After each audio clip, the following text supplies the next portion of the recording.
ሰላም ጤና ይስጥልን ውድ የቻናላችን ተከታታዮች የፕሮግራማችን ቤተሰቦች፣ ይህ አብዲራዋ ቲዩብ ነው። ፕሮግራማችንን እንግዲህ ከ24 ሰዓት በኋላ በድጋሚ ወደ እናንተ ተመልሰን መጥተናል። ባለፉት እንግዲህ 24 ሰዓታት ሁሉ ለተከታታይ በተለይ በአለፉት ጊዜያት ጨዋታዎች የሚደረጉበት ሰዓት ወደ እናንተ ፕሮግራሞችን ማኔጅ እያደረጉ እያንዳንዱን አፕዴት ይዞ ለመምጣት ከነበረው ጥረትና አንዳንድ ጉዳዮች ጋር በተያያዘ ያው ከሰሞኑን በጨዋታዎች መሀል ስንወያይበት እንደነበረው ጌም ማኔጅመንቱን ለማስተካከል አንድ አሰልጣኝ እንዲህ እያልን ስናነሳ ነበር። ኦቨርሎድን በጣም ስንወያይ ነበር እና ልክ እንደዛው እኛም በፕሮግራማችን ላይ እንግዲህ ማኔጅ ለማድረግ ትንሽ ከጫናዎች መደራረብ ጋር በተያያዘ እረፍት ማድረግ ቻርጅ አድርገን ባትሪያችንን ለጨዋታ ፊት መሆን ስላለብን ነው እንግዲህ ወደ እናንተ ይዘን ለምንመጣው ፕሮግራም ባትሪ እንግዲህ በአግባቡ ፉል ሆኖ ቻርጅ ሆኖ ማምጣት አለብን። በዛ እንግዲህ ለእረፍት 24 ሰዓትን መርጠን ነው እንግዲህ ማኔጅ ለማድረግ ያለፈው ትናንትና አርብ ፕሮግራም ያልነበረንና አድማጮች እንግዲህ በውስጥ መስመርም በዚሁ ዩቲዩብ ላይም ለጠየቃችሁን ምንም ነገር ተፈጥሮ አይደለም። ሎድ ትንሽ ስለበረታ እሱ ማኔጅ ለማድረግ ለእረፍት የተወሰኑ ሰዓታትን ስለሚያስፈልግ ያንን ማኔጅ ለማድረግ ነው። አሁን ፊት ሆነን እንግዲህ ለ90 ደቂቃ ብቁ ሆነን ወደ እናንተ በድጋሚ መተናል። እንግዲህ እግር ኳስ ውስጥ በርካታ ነጥቦችን ስለምናነሳ በዛው ጉዳይ አያይዘን የጠፋንበትን ጉዳይ እንግዲህ እግር ኳሳዊ በሆነ መንገድ ለእናንተ ለማሳወቅ ነው። አሁን እንግዲህ በበቂ ሁኔታ ባትሪያችንን ቻርጅ አድርገን ወደ እናንተ እንግዲህ በበርንማውዝ አርሴናል የቫይታሊቲ ስቴዲዮም ግንኙነት ፕሪቪው ቅድመ ጨዋታ ግምገማ የምናደርግበትን ፕሮግራም ይዘን መጥተናል። በዛሬ የቅዳሜ ውሏችን የአርነ ስሎት ሊቨርፑል የተዳከመበትን የሊድስ ባዶ ለባዶ የተጠናቀቀበትን ጨዋታ እንዲሁም ትናንትና ፕሮግራም ባይኖረን በርካታ ጉዳዮች ተፈጥረው ነበር። ሐሙስ ምሽት ሊቨርፑል ነጥብ ጣለ፣ ያለምንም ግብ ተጠናቀቀ። የአርሴናል የዋንጫ ተቀናቃይ ማንቸስተር ሲቲ ከሜዳ ውጭ ስቴዲየም ኦፍ ላይት ላይ አስቸጋሪውን ሰንደርላንድ መርታት አልቻለም። በሰንደርላንድ አስደናቂ የመከላከል ብቃት ማንቸስተር ሲቲዎችን እንግዲህ ግራኒት ዣካና ሊብሪስ ለአርሴናሎች ውለታ ውለው የ4 ነጥብ ልዩነት ሰፍቶ በዛው ላይ እንዲቆይ ትልቁን ትግል ትልቁን አቅም የጠየቀ ብርታትን የፈለገን ጨዋታ በአግባቡ ማኔጅ አድርገው የተወጡበት ሲቲም ግብ ኳስና መረብን ሳያገናኝ የወጣበት የውድድር ዓመቱ 3ኛ ጨዋታ ከቪላና ከቶትናም ጨዋታ በኋላ ሆኖ የተመዘገበበት ሌላ ክስተት ነበር። ሊቨርፑልም ያለምንም ግብ ተጠናቀቀ። ትናንትና ኤንዞ ማሬስካ ከቼልሲ ኃላፊነታቸው ተነሱ። በቦታቸው ላይ የሚመጣው አሰልጣኝ ደግሞ ትናንት ምሽት በይፋ ታወቀ። እነዚህ ጉዳዮች ሁሉ ተፈጥረዋል። እስቲ በተለያየ መልኩ የአርሴናልን የዛሬ ምሽቱን ጨዋታ ቅድመ ጨዋታ ግምገማ እንመልከትና ከዚህ ፕሮግራም በመቀጠል በሊቨርፑልና በኤንዞ ማሬስካ 2 የተለያዩ ፕሮግራሞች ወደ እናንተ የምንመጣ የሆነ የጃንዋሪ የዝውውር መስኮት በይፋ ተከፍቷል። በአርሴናሎች በኩልም የተሰሙ ጥቆማዎች አሉ። እንግዲህ ከተረጋገጡ የመረጃ ምንጮች የምናገኛቸው ኮንፈርሜሽኖች ስላሉ ምናልባት መረጃዎችን ለእሁድ እናሻግራለን መረጋገጥ ስላለባቸው።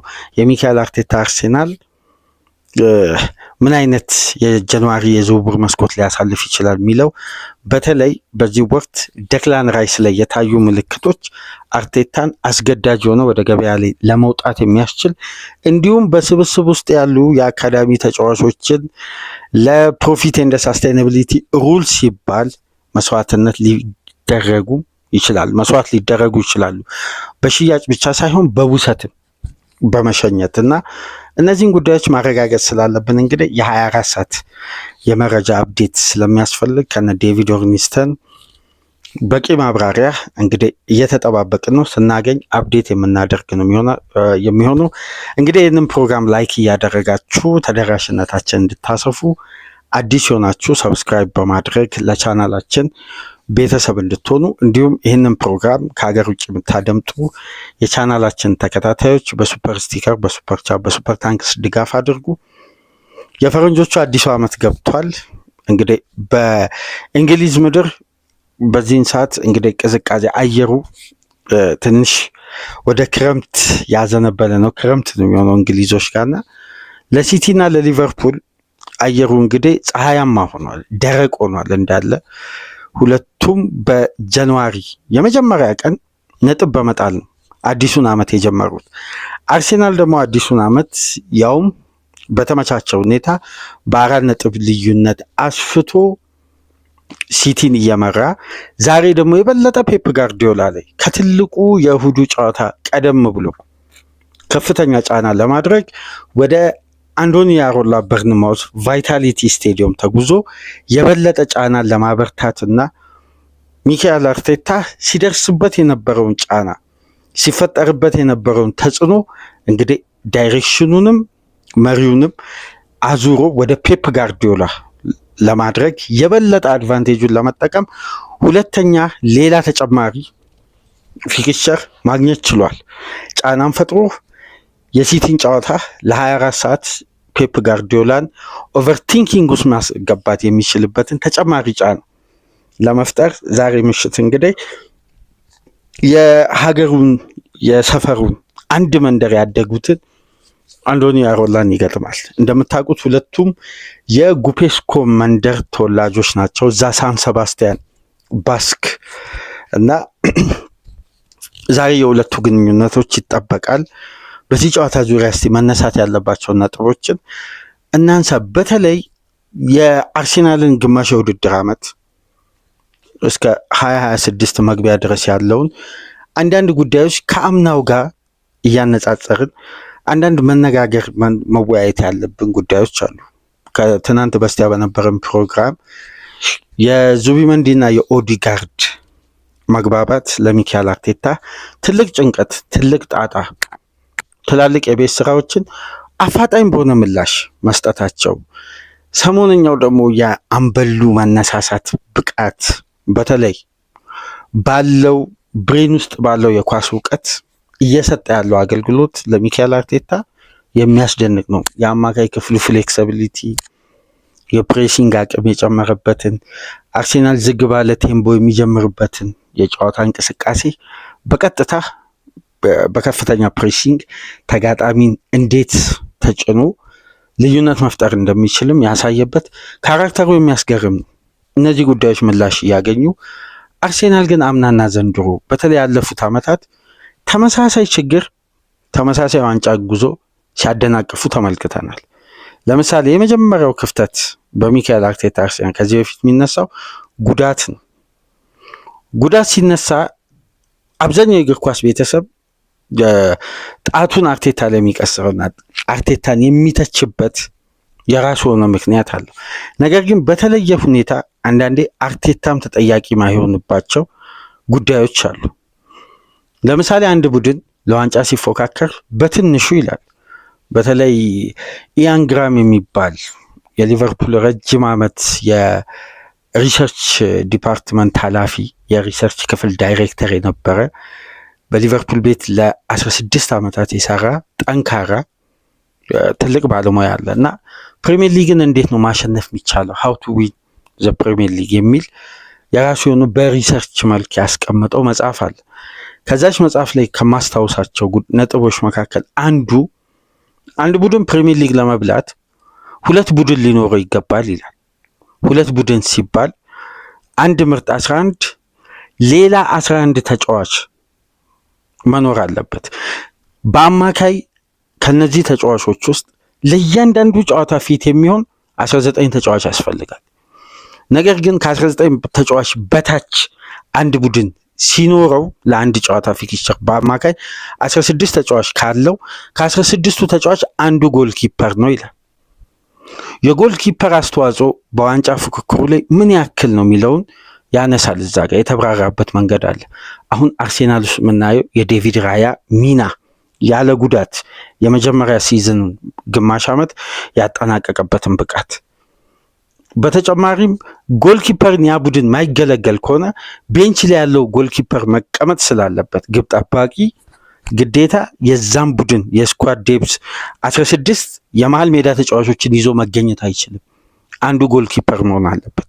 ስለዚህ 15 ተጫዋች ከያዘ ከ15ቱ አምስቱ ውስጥ ለእያንዳንዱ ቦታ በበቂ ሁኔታ የመፎካከር አቅም አላቸው ወይ አምስቱ ተጫዋቾች? ስለዚህ ስኳድ ባላንስ ላይ ችግር ይፈጠራል። አርቴታ ያለፉትን 3 የውድድር ዓመት ይህን ጉዳይ ከአርሴናል ጋር ያገናኙት ተያያዥ ጉዳይ ስላለው አርሴናል ያለፉትን 3 ዓመት ዋንጫውን ሲያጣ ትልቁ ጉዳይ ጉዳት ነው። የጉዳቱ መነሻ ደግሞ ጠባብ ስኳድ ነው። በአንድ ፖዚሽን ላይ ያሉ ተጫዋቾች ጥራትና ስታንዳርድ ከቦታው አስፈላጊነትና ከተፎካካሪ ክለቦች ጥንካሬ አንጻር በቂ አልነበረም አርሴናል። ለዛ አንድ ተጫዋች ሲጎዳ ክፍተቱ ሰፊ ይሆናል። አሁን ለምሳሌ አምና ሳካ ሲጎዳ አርሴናል ማጥቃቱ ላይ የቀነሰው ቁጥር፣ ሃቨርት ሲጎዳ፣ ጄሱስ ሲጨመር፣ ማርቲኔሊ ሲጎዳ፣ ዘንድሮስ 4ቱም ተጫዋቾች ተጎድተዋል። በአርሴናል ውጤት ላይ ተጽዕኖ አለ? ምንም አይነት ተጽዕኖ የለም። ይኸው ሲዝኑን 4 ነጥብ በመምራት እስካሁን ድረስ በሊጉ አናት ላይ ከተቀመጠበት ጊዜ አንስቶ ሲቲ በሁለት አጋጣሚ ከአርሴናል ቀደም ብሎ ስለተጫወተ ለሰዓታት ብቻ ነው መሪ መሆን የቻለው እንጂ ለአንድ ሳምንት እንኳን መሪነቱን አልለቀቀም። ይሄ ምንድነው? የሚካኤል አርቴታ ክፍተት ሳይሆን ቡድኑ ባለው በተዋቀረው ወይም በዝውውር በተፈጸመለት ወይም በተገደበለት በጀት ላይ መሰረት የሆነ ስኳድ ነው። ይሄ ስኳድ መጥበቡ ብቻ ሳይሆን ቡድኑ የሚሰጠው ምላሽ ነው። በአንደኛው ቦታ ላይ ስላለው ተተኪ የተላበሰው ካራክተር ጉዳት ባላንሱን እያሳተ ዳይሬክሽን ይስታል። አንድ ተጫዋች ሲጎል የዛን ተጫዋች ኳሊቲ ለመተካት ያለው አማራጭ በጣም ውስን ነው። በተመሳሳይ ስታንዳርድ ላይ ተጫዋች መተካት አይችልም። የዘንድሮን አርሴናልን ተመልከቱ። ማርቲኔሊ ቢጎዳ አርሴናል ማርቲኔሊን ቤንች ያደረገበት ወቅት ነው። 3 የውድድር ዓመት ተከታታይ የቡድኑ ቁልፍ ሆኖ በአንደኛው የሜዳ ክፍል ቋሚ የነበረ ተጫዋች ዛሬ ላይ ትሮሳርድ በቦታው ላይ ፊት መሆኑ አስተማማኝ መሆኑ ብቻ አይደለም፣ ቦታውን አስጠብቆ የመቆየት ግዴታና ኃላፊነት አለበት። ምክንያቱም ቦታውን ከሳተ እዚህ ቦታ ላይ ኮምፒቲሽን የሚጠብቀው ከማርቲኔሊ ብቻ ሳይሆን ከኢዜም ጭምር ነው። 68 ሚሊዮን ፓውንድ የወጣበት። ስለዚህ የአንዱ ቦታ ካራክተርን ካየን ዴብዙ መስተካከል ብቻ ሳይሆን ለቦታው የሚደረገው ፉክክር በተዘዋዋሪ ሚካኤል አርቴታ ነው እየጠቀመ የሚገኘው። ይሄ ካለፉት 3 ዓመታት አርሴናል ያቀናጀውና ምላሽ የሰጠው ቦታ ነው። በጉዳት ምክንያት የሚናጋው ዴብዝና የሚፈጠረው ሽግሽግ ለምሳሌ እኮ አምና በኤክስፒሪየንስ እንኳን አነስተኛ የሆነችው ቴክኒሻኗ ኢታን ንዋኔሪ ናት ሳካን ተክታ ስትጫወት የነበር። ይሄ ከባድ ነው። ይሄ በሊግ ተፎካካሪነት በንዋኔሪ ሳካን መተካት ይሄ ባላንሱን ምን ያክል እንደተናጋ ነው የሚያሳይ። ምክንያቱም ልምድ፣ ብቃት፣ እድሜ ይህን የሊጉን ቴምቦ ያለማቋረጥ የመቋቋም ግብ ላያስቆጥር ይችላል። ሳካ ቻንሶችን ክሬት ላያደርግ ይችላል። ሳካ ግን በፊት መስመር አለ ማለት ኳሊቲው የቡድኑ ስታንዳርድና አስፈሪነት ማሳያም ነው። ሌላኛው ጉዳይ ከዚህ ጋር ያያይዤ ያነሳውላችሁ ዴብዝ ነው፣ ጥልቀቱ ነው። አንዳንዴ ጥልቀት ምላሽ ሲሰጥ ተገቢውን አይነት ካራክተር ቡድኑ ላይ አሁን አንዳንድ ጉዳዮች ላይ ምንድን ነው አሁን የሚካኤል አርቴታ አርሴናል ላይ ነጮቹ ካነሱ ነጥቦች አንዱን ላስታውሳቸው። አሁን አብዛኛው የአርሴናል ደጋፊ ወይ ዘንግቶታል ወይ ረስቶታል። ኖቬምበር ኢዝ ባክ ብለው ነበር፣ ታስታውሳላችሁ? አርሴናል ላይ ልክ ኖቬምበር ሲደርስ አርሴናል ነጥብ መጣል መንሸራተት ይጀምራል። ይሄ የቡድኑ አይደንቲቲ ነው ብሎ ነጮቹ ያነሱ ነበር። እስቲ ኖቬምበርን እኔ አሉ።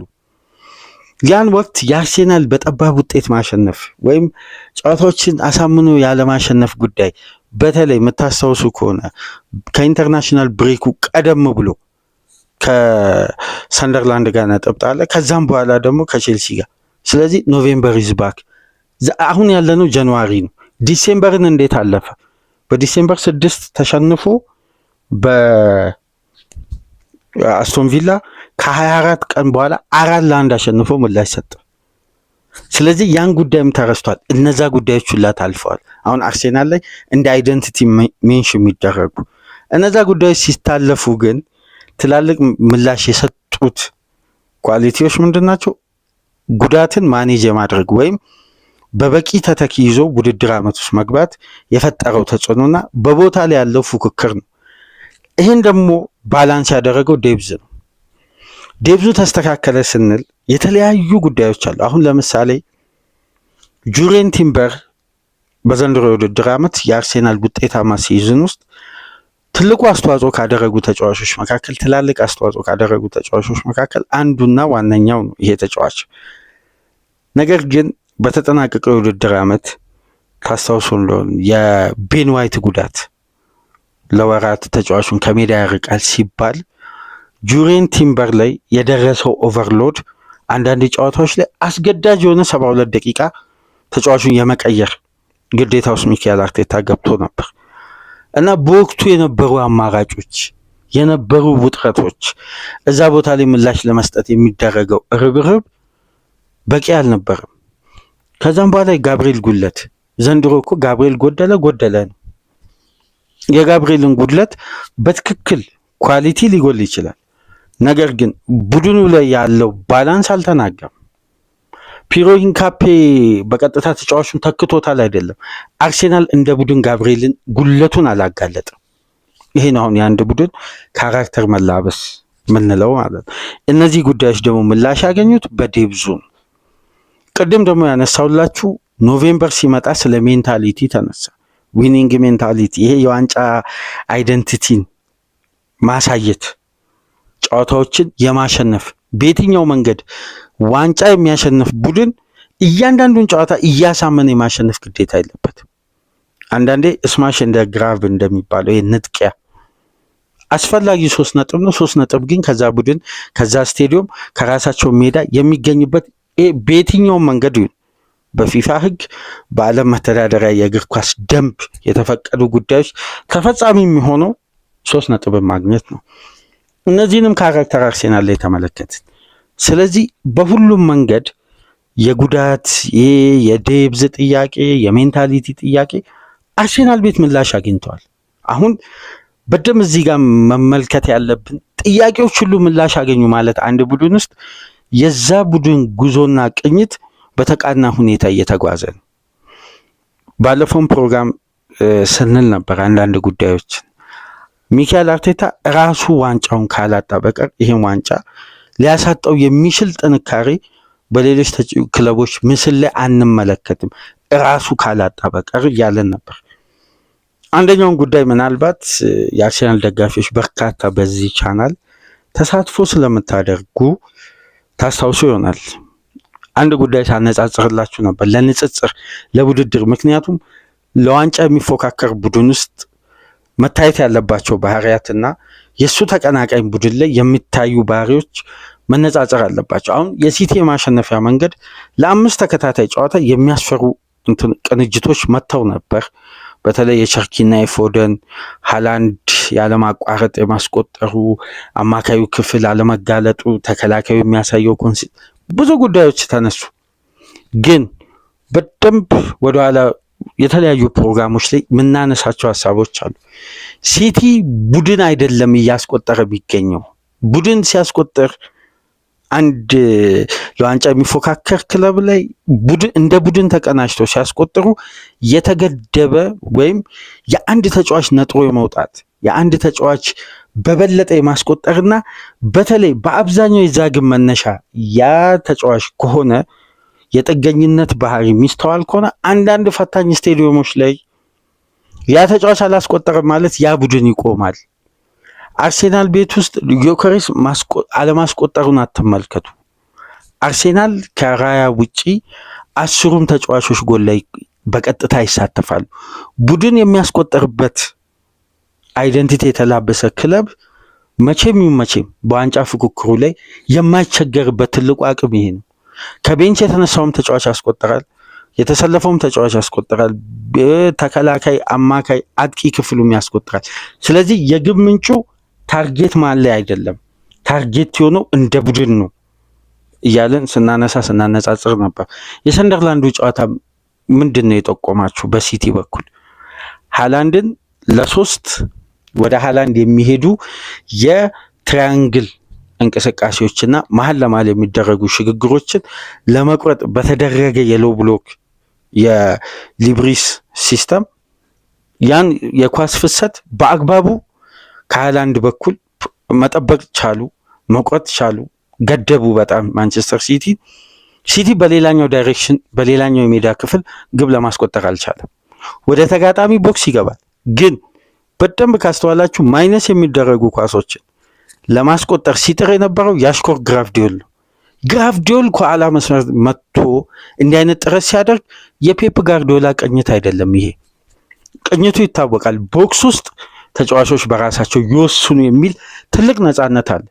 ግን ታርጌት ማን የነበረው ሃላንድ ስለነበር ያ ፖዚሽን በአግባቡ በሰንደርላንድ ብሎክ ስለተደረገ ሌላኛው ተጫዋች ድንገት የጨዋታው ሲስተም ያስገደደውን እንቅስቃሴ ሲጠቀሙ ነበር። ይሄ ቅኝት አይደለም። ታዲያ ቅኝት በካራክተር ታግዞ በስትራክቸር ተጠንቶ ወደ ዋንጫ ጉዞ ላይ ሲሄድ ያኔ 38ኛው ሳምንት ላይ ውሳኔው ራሱ የቡድኑ ካራክተር የሚገልጸው ይሆናል። አሁን የተገደበ ሲስተም ሲኖር ወይም ታርጌት የተደረገው በአንደኛው ተጫዋች ላይ ከሆነ ቡድን እንቅስቃሴውን ሁሉ ፍሰቱን ምንድነው የሚያደርገው? ወደዛ ተጫዋች ዶኩም ተቀይሮ ከገባ በኋላ ተመልከቱ፣ ወደ ቦክስ ይገባል፣ ማይነስ ነው። ጥረት ወደ ግብ የመሞከር አቅም ሃላንድን ታሳቢ ያደረገ እንቅስቃሴ ነው። ወደ አርሴናል በኩል እንምጣ። ቪላን ሲያሸንፍ እነማን ናቸው ግቦችን ያስቆጠሩት? የመጀመሪያውን ጋብርኤል፣ ከዛም በኋላ ዙቢመንዲ፣ ከዛ በመቀጠል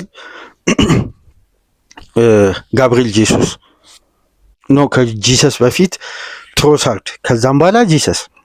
አራቱን ተጫዋቾች ተመልከቱ። አንደኛው ተከላካይ ነው፣ ሁለተኛው አማካይ ነው፣ ሶስተኛ ፌዝ ላይ ያለው ደግሞ ዊንገር ነው፣ አራተኛው ፌዝ ላይ ያለው ደግሞ ፍሮንት ስትራይከር ነው። ስለዚህ አራት የተለያየ ካራክተር ያለው ቡድን ነው ያስቆጠረው። ከተከላካይም ግብ ማግኘት ይችላል፣ ከአማካይም፣ ከክንፍም፣ ከአጥቂ መስመር ቡድን ነው ያስቆጠረው። ለዛ እኮ ነው በዛ ጨዋታ ተውት፣ ለሚዲያ እንኳን የትኛው ተጫዋች ነው በፊት ገጽ መሆን ያለበት?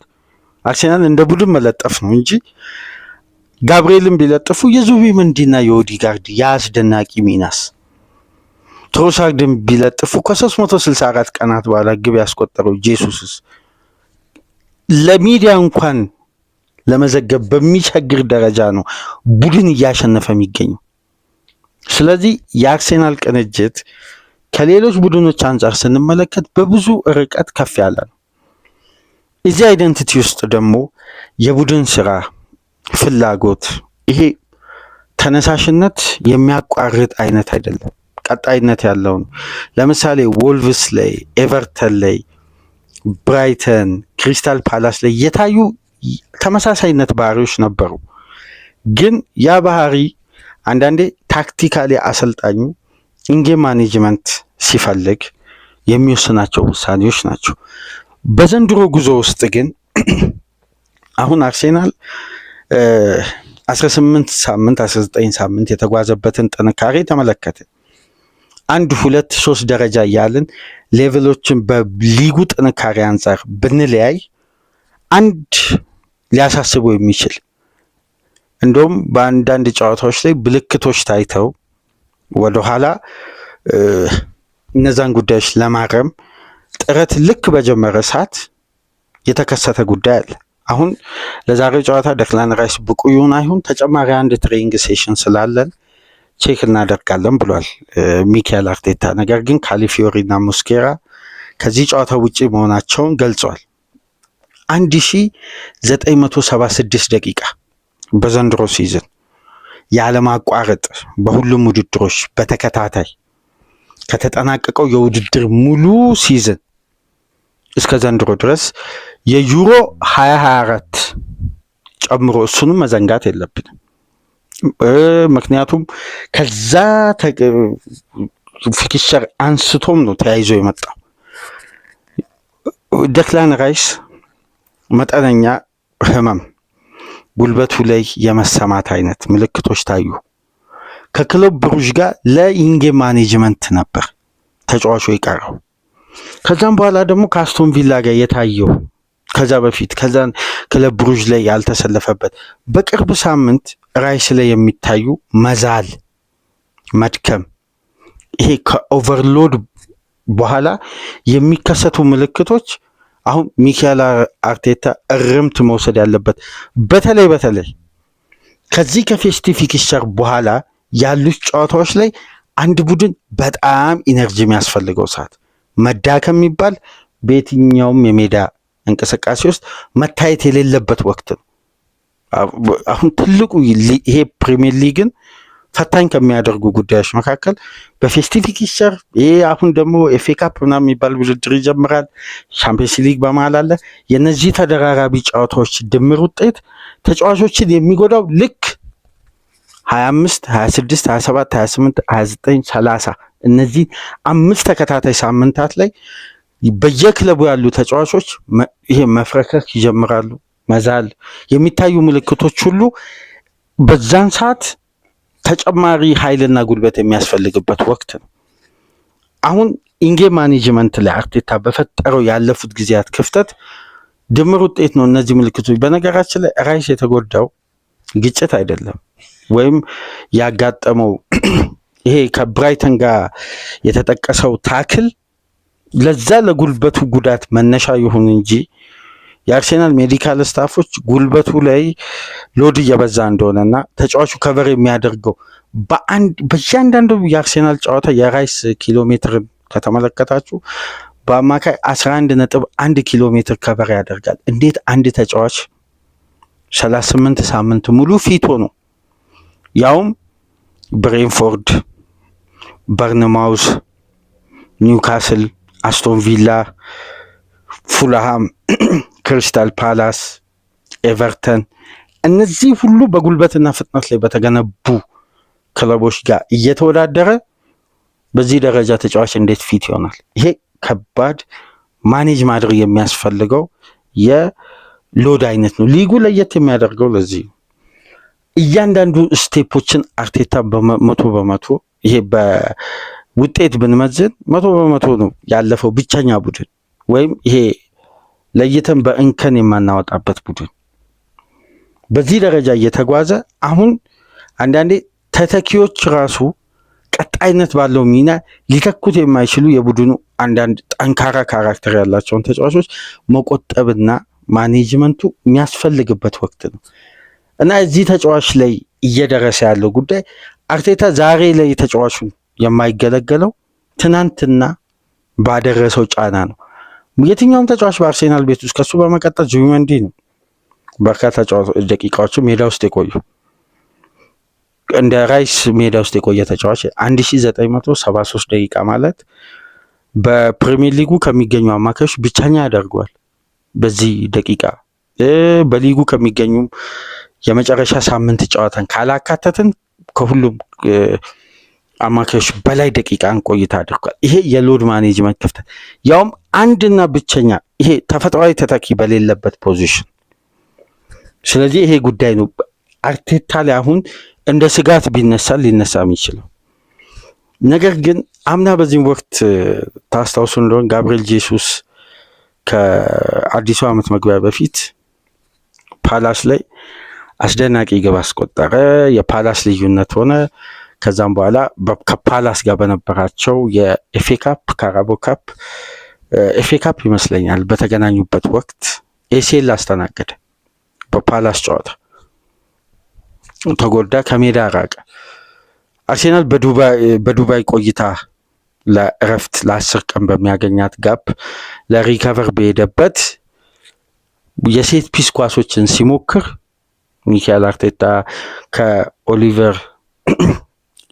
ከኒኮላስ ዣቬር ጋር ታክቲካዊ ስልቶችን ሲሞክሩ ሃቨርት በከፍተኛ ሁኔታ ስፕሪንት አድርጎ ሲመለስ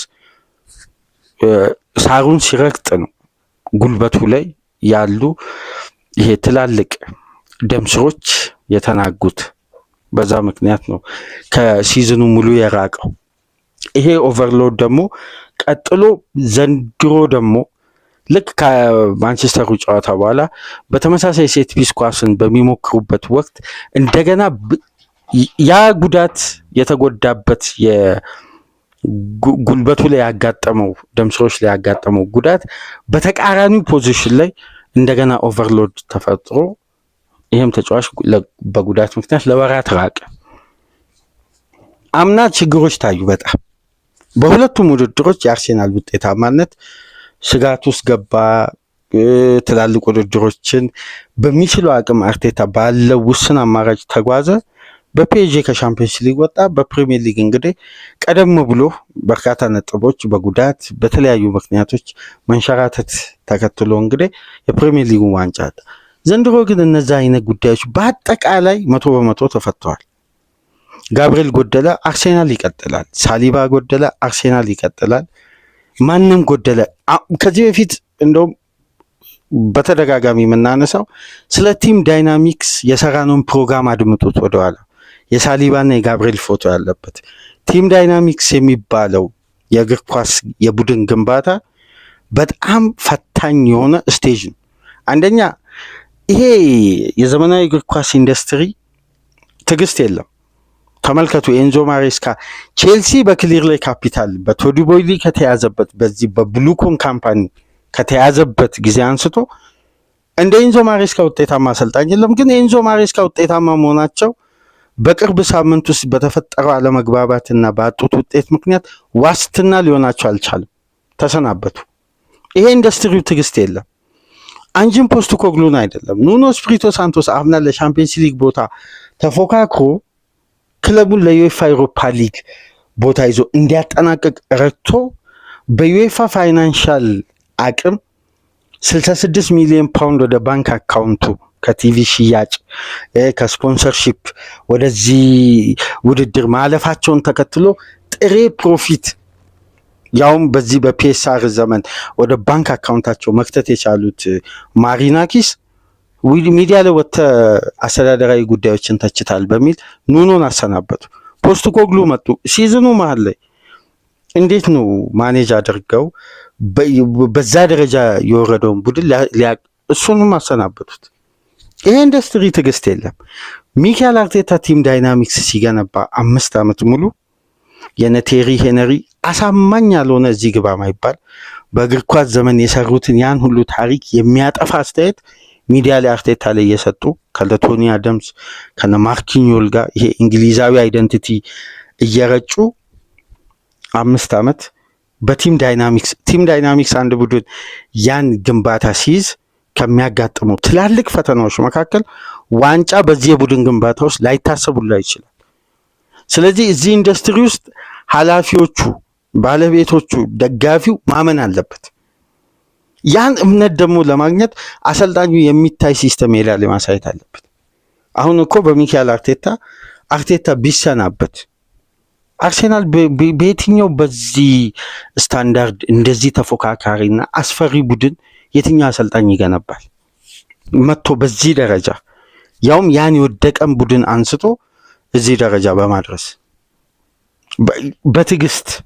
ትዕግስት አልባ በሆነ ኢንዱስትሪ ውስጥ በትዕግስት ይሄን መገንባት ያውም ጫናው ፔፕ ጋርዲዮላ በገንዘብ ያውም ሳይንቲስት በሆነ የእግር ኳስ ፍልስፍናው በየትኛውንም ተጫዋች ዓለም ላይ ማምጣት በሚችል አቅም እየታገዘ የኤርገን ክሎፕና የሊቨርፑል ኃላፊዎች ቅንጅትና የተገነባበት መንገድ እነዚህ ሁሉ ስትራቴጂዎች እኮ በተቃራኒው አርቴታ ላይ ነው ጫናው።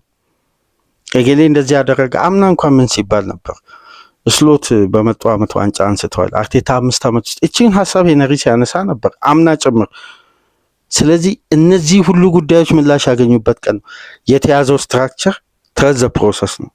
ፕሮሰስ ውስጥ ደግሞ ካሉ ጉዳዮች መካከል በፕሮሰሱ አምኖ ዳይናሚክሱን ከግብ ማድረስ ነው።